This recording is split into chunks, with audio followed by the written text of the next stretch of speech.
Hi guys, इस video में बात करेंगे जो भी स्टूडेंट्स आप लोगों ने अगर कंपार्टमेंट एग्जाम दिया था या एक सब्जेक्ट का इंप्रूवमेंट दिया था अभी 15 जुलाई को जो हुआ था और अपने रिजल्ट्स के लिए वेट कर रहे हो, तो उसके बारे में डिस्कस करेंगे कैसे रिजल्ट्स मिलेगा। साथ साथ ये भी जानेंगे कि अगर आपके नंबर कम आ रहे हैं तो कैसे री अप्लाई करोगे, या अगर आप इंप्रूवमेंट करना चाहते हो एक से अधिक सब्जेक्ट में तो कैसे आपको अप्लाई करना है 2025 एग्जाम्स के लिए, वो भी डिटेल्स में समझने वाले हैं। तो अगर आपने कंपार्टमेंट एग्जाम दिया था या इंप्रूवमेंट दिया था और आपको लगता है कि आपके मार्क्स जितने एक्सपेक्टेड थे उतने नहीं आ पाए, लेट्स से आप 75% चाह रहे होगे कंप्लीट करना बट नहीं आ रहा है, इनकेस अगर आप कंपार्टमेंट पास भी जाते हो बट चाहते हो कि 75 से अधिक आ जाए, तो उस केस में आपको क्या करना है वो सारा एक डिटेल्स प्रोसीजर बता देते हैं।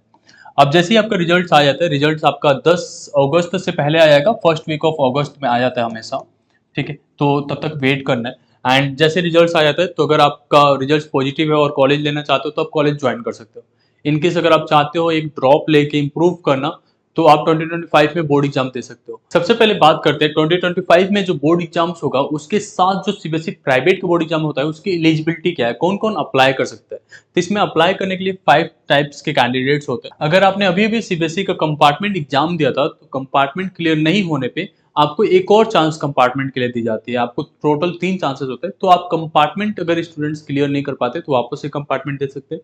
एक और चांस होता है इम्प्रूवमेंट स्टूडेंट्स के लिए, अगर आपने इम्प्रूवमेंट इस बार अप्लाई किए हो या नहीं किए हो, आपको एक बार और इम्प्रूवमेंट के लिए अप्लाई करने का चांस मिलता है, जिसमें आप एक से अधिक सब्जेक्ट्स तक के लिए भी अप्लाई कर सकते हो। एक सब्जेक्ट का देना है वो भी दे सकते हो, 2 का, 3 का, 4 का, 5 का, वो सारा दे सकते हो। इम्प्रूवमेंट स्टूडेंट्स और फेलियर स्टूडेंट्स भी इसमें अप्लाई कर सकते हैं।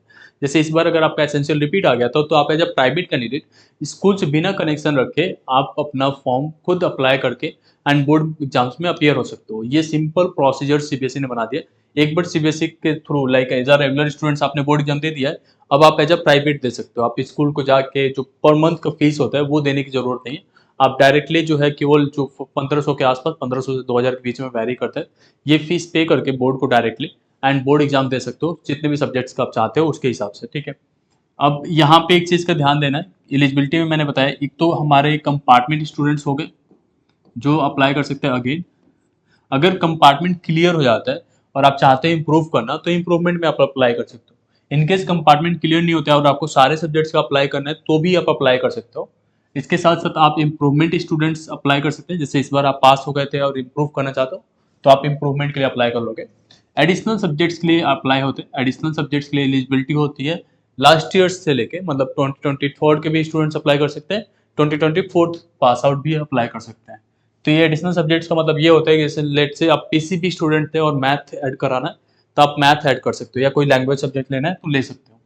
इसके साथ साथ एक और कैटेगरी आता है यहाँ पे, जैसे अगर आप दिल्ली के हो और दिल्ली के प्राइवेट कैंडिडेट के तरीके अप्लाई करना चाहते हो तो आप नॉन प्रैक्टिकल सब्जेक्ट्स के लिए अप्लाई कर सकते हो, बट ये केवल girls and physically handicapped students के लिए अवेलेबल रहता है। एंड जो लास्ट कैटेगरी होता है वो होता है फेलियर वाला, जो मतलब एसेंशियल रिपीट में आ गए थे वो इसमें दे सकता है।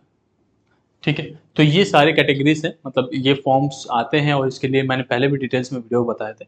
तो ये चीज़ें करना होता है। अगर आप इम्प्रूवमेंट कैटेगरी में जाना चाहते हो और फेलियर कैटेगरी में जाना चाहते हो तो आप हमारा फोकस बैच ज्वाइन कर सकते हो, जिसमें हम लोग आपको टोटली गाइड करते हैं, आपका फॉर्म भी फिल कराते हैं, उसके साथ साथ पूरे साल तक आपको गाइड कर रहे थे, आपका एडमिट कार्ड प्रोवाइड करना, ये सारा कुछ रहता है। तो आपको खुद से परेशान नहीं होना पड़ता है कहाँ से क्या चीज़ें करना है, ये सब कुछ हम प्रोवाइड कर रहे थे। आपको स्टडी नोट्स वगैरह भी देते हैं जो लेटेस्ट सिलेबस है उसके हिसाब से।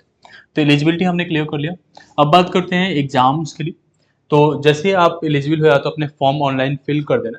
तो ये सभी तरह के एग्जाम्स के लिए इसमें हो जाते हैं, जैसे कंपार्टमेंट के लिए एग्जाम देना है, इंप्रूवमेंट के लिए, आप फेलियर के देना चाहते हो, ये सारा चीज़ें इसमें सीबीएसई प्राइवेट वाले में आ जाता है। अब ऑनलाइन एप्लीकेशन होगा, एप्लीकेशन का टाइम होता है सितंबर में। सितंबर में अपने बोर्ड एग्जाम्स के लिए अप्लाई करोगे एंड देन आपका जो एडमिट कार्ड है वो फरवरी के टाइम पे आ जाता है, और उसी समय पे आपका फरवरी के टाइम पे एडमिट कार्ड आ गया एंड देन फरवरी में एग्जाम्स स्टार्ट हो जाते हैं। तो फर्स्ट वीक ऑफ फैब में आपका admit card and then mid से आपका बोर्ड एग्जाम्स चालू हो जाता है। देन आपको एग्जाम्स के लिए प्रिपेयर करना पड़ता है थ्रू आउट द सेशंस, और आपके नए सिलेबस के हिसाब से करना पड़ता है। तो ये लेटेस्ट सिलेबस जो है वो मैं आप लोग के साथ शेयर कर दूंगा, उसके हिसाब से करना है। देन वो एडमिट कार्ड आ गया एंड एडमिट कार्ड के बाद से बोर्ड एग्जाम्स के लिए प्रिपेयर करोगे, देन ऑनलाइन रिजल्ट्स आता है। ऑनलाइन रिजल्ट सभी स्टूडेंट्स के साथ आता है, जो मई में आया था ना अभी, वैसे ही आपका आ जाएगा फिर से, और आपके रिजल्ट्स उसके बाद से घर पे डिलीवर हो जाते हैं।